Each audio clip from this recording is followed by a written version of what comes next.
আসো। আসো জলদি আসো কাকলি হ্যাঁ দুটোটাই করবো।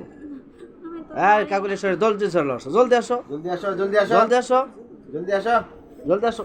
আপনি ওটা অর্ডার করে ওটা আপনি আমার দেখাবে। জলদি আসো।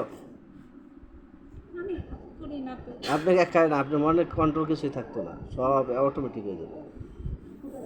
হ্যাঁ জাদুঘর তুমি কে আসছো কথা বলো আমার সাথে, রোগীর শরীরে কথা বলো। আসছো। আসসালামু আলাইকুম রহমতুল্লাহ। কেমন আছো তোমরা? আলহামদুলিল্লাহ ভালো আছো। এই আপনি এখন গেলেন কেন, গুরুত্বপূর্ণ সময় কেরা কি করছো কথা বলতেছি ওদের সাথে বলেন। তোমরা এই তোমাদেরকে কেউ পাঠাইছে না তোমরা তাদেরকে ভালোবাসে এরকম কাজ করছো? জি তোমরা কি ভালোবাসো? হ্যাঁ বলো। পাঠাইছে? তোমাকে কে পাঠাইছে?